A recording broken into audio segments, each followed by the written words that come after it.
افسانہ جامن کا پیڑ۔ رات کو بڑے زور کا جھکڑ چلا۔ سیکریٹریٹ کے لان میں جامن کا ایک درخت گر پڑا۔ صبح جب مالی نے دیکھا تو اسے معلوم پڑا کہ درخت کے نیچے ایک آدمی دبا پڑا ہے۔ مالی دوڑا دوڑا چپڑاسی کے پاس گیا، چپڑاسی دوڑا دوڑا کلرک کے پاس گیا، کلرک دوڑا دوڑا سپرنٹینڈنٹ کے پاس گیا، سپرنٹینڈنٹ دوڑا دوڑا باہر لان میں آیا۔ منٹوں میں گرے ہوئے درخت کے نیچے دبے ہوئے آدمی کے گرد ایک مجمع اکٹھا ہو گیا۔ بیچارہ جامن کا پیڑ کتنا پلدار تھا، ایک کلرک بولا۔ اس کی جامن کتنی رسیلی ہوتی تھی، دوسرا کلرک بولا۔ میں پلوں کے موسم میں جولی بھر بھر کے لے جاتا تھا، میرے بچے اس کی جامنیں کتنی خوشی سے کھاتے تھے۔ تیسرے کلرک نے تقریباً ابدیدہ ہو کر کہا، مگر یہ آدمی؟ مالی نے دبے ہوئے آدمی کی طرف اشارہ کیا۔ ہاں یہ آدمی۔ سپرنٹینڈنٹ سوچ میں پڑ گیا۔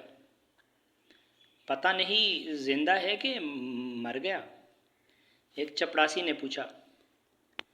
مر گیا ہوگا، اتنا باری تنا جس کی پیٹ پر گرے وہ بچ کیسے سکتا ہے؟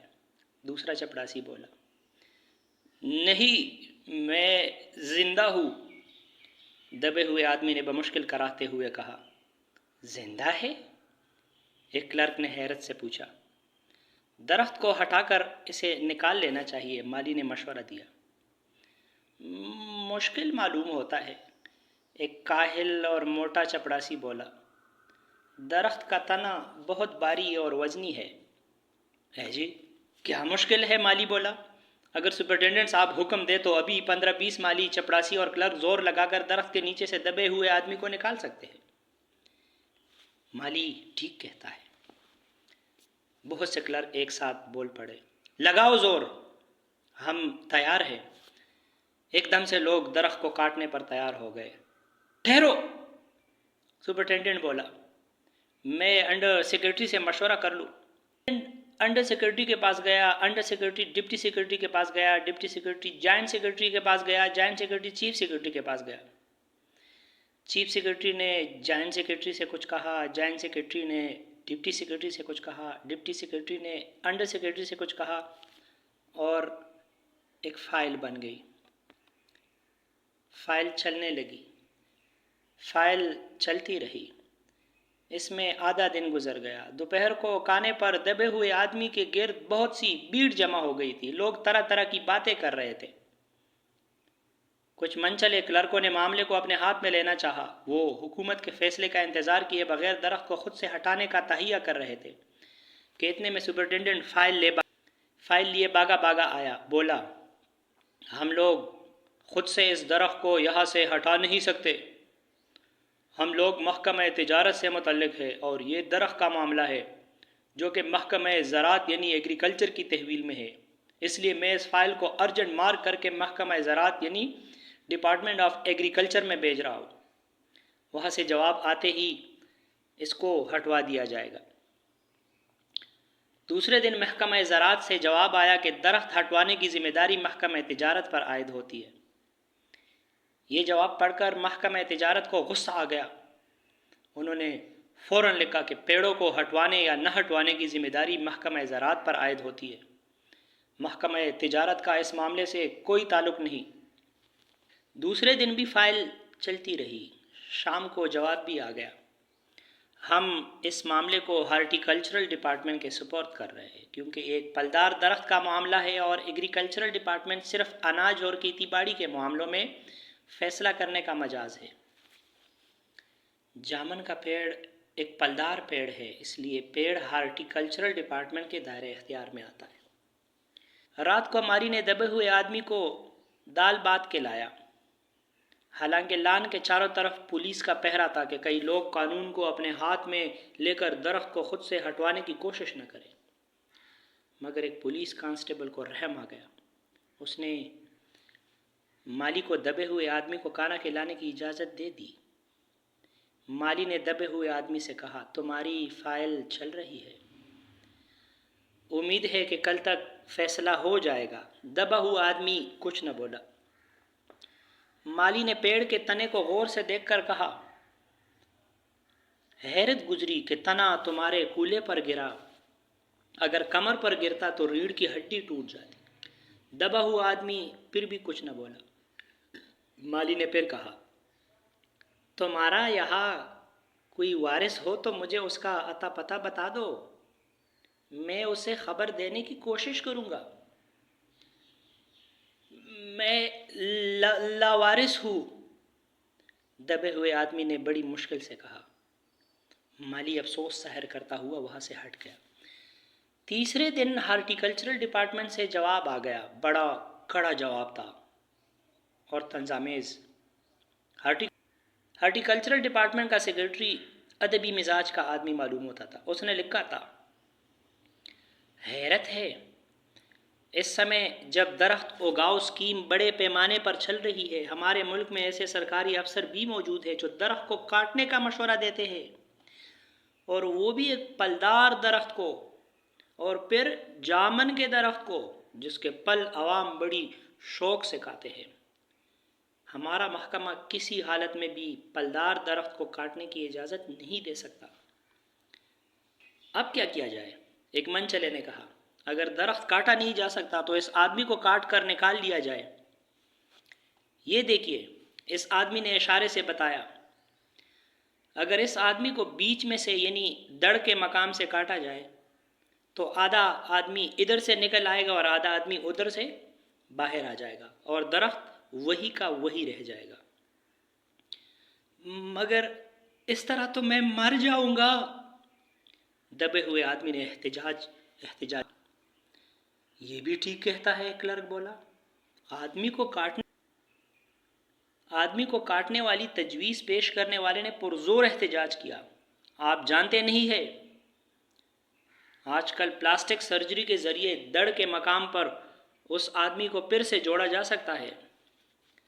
اب فائل کو میڈیکل ڈپارٹمنٹ میں بھیج دیا گیا۔ میڈیکل ڈپارٹمنٹ نے فوراً اس پر ایکشن لیا، اور جس دن فائل ملی اس نے اسی دن اس محکمے کا سب سے قابل پلاسٹک سرجن تحقیقات کے لیے بھیج دیا۔ سرجن نے دبے ہوئے آدمی کو اچھی طرح ٹٹول کر اس کی صحت دیکھ کر خون کا دباؤ، سانس کی آمد و رفت، دل اور پھیپھڑوں کی جانچ کر کے رپورٹ بھیج دی کہ اس آدمی کا پلاسٹک سرجری کا آپریشن تو ہو سکتا ہے اور آپریشن کامیاب بھی ہو جائے گا، مگر آدمی مر جائے گا۔ لہٰذا یہ تجویز بھی رد کر دی گئی۔ رات کو مالی نے دبے ہوئے آدمی کے منہ میں کھچڑی کے لقمے ڈالتے ہوئے اسے بتایا، اب معاملہ اوپر چلا گیا ہے۔ سنا ہے کہ سیکرٹیریٹ کے سارے سیکرٹریوں کی میٹنگ ہوگی، اس میں تمہارا کیس رکھا جائے گا۔ امید ہے اب سب کام ٹھیک ہو جائے گا۔ دبا ہوا آدمی ایک آہ بھر کر آہستہ سے بولا، ہم نے مانا کہ تغافل نہ کرو گے، لیکن خاک ہو جائیں گے ہم تم کو خبر ہونے تک۔ مالی نے اچنبے سے منہ میں انگلی دبائی، حیرت سے بولا، کیا تم شاعر ہو؟ دبے ہوئے آدمی نے آہستہ سے سر ہلایا۔ دوسرے دن مالی نے چپڑاسی کو بتایا، چپڑاسی نے کلرک کو، اور کلرک نے ہیڈ کلرک کو۔ تھوڑے ہی عرصے میں سیکرٹریٹ میں یہ بات پھیل گئی کہ دبا ہوا آدمی شاعر ہے۔ بس پھر کیا تھا، لوگ جوگ در جوگ شاعر کو دیکھنے کے لیے آنے لگے۔ اس کی خبر سارے شہر میں پھیل گئی، اور شام تک محلے محلے سے شاعر جمع ہونا شروع ہو گئے۔ سیکرٹریٹ کا لان باندھ کے شاعروں سے بھر گیا۔ سیکرٹریٹ کے کئی کلرک اور انڈر سیکرٹری تک جنہیں ادب اور شعر و شاعری سے لگاؤ تھا، رک گئے۔ کچھ شاعر دبے ہوئے آدمی کو اپنی غزلیں اور نظمیں سنانے لگے۔ کئی کلرک اس سے اپنی غزلوں پر اصلاح لینے کے لیے بضد ہو گئے۔ جب یہ پتہ چلا کہ دبا ہوا آدمی شاعر ہے تو سیکرٹریٹ کی سب کمیٹی نے فیصلہ کیا کہ چونکہ دبا ہوا آدمی ایک شاعر ہے، لہٰذا اس فائل کا تعلق نہ تو ایگریکلچرل ڈپارٹمنٹ سے ہے نہ تو ہارٹیکلچرل ڈپارٹمنٹ سے ہے، بلکہ یہ صرف اور صرف کلچرل ڈپارٹمنٹ سے ہے۔ کلچرل ڈپارٹمنٹ سے استدعا یعنی گزارش کی گئی کہ جلد سے جلد اس معاملے کا فیصلہ کر کے اس بدنصیب شاعر کو اس شجر سایہ دار سے رہائی دلائی جائے۔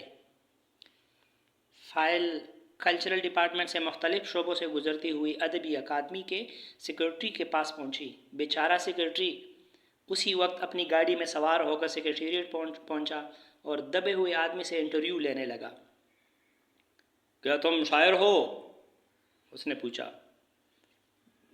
جی ہاں، دبے ہوئے آدمی نے جواب دیا۔ کیا تخلص رکھتے ہو؟ اوس اوس؟ سیکرٹری زور سے چیخا۔ کیا تم وہی ہو جس کا مجموعہ کلام اوس کے پول حال ہی میں شائع ہوا ہے؟ دبے ہوئے شاعر نے اس بات میں سر ہلایا۔ کیا تم ہماری اکادمی کے ممبر ہو؟ سیکرٹری نے پوچھا۔ نہیں۔ حیرت ہے، سیکرٹری زور سے چیخا۔ اتنا بڑا شاعر، اوس کے پول کا مصنف اور ہماری اکادمی کا ممبر ہی نہیں؟ اوف اوف، کیسی غلطی ہو گئی ہم سے؟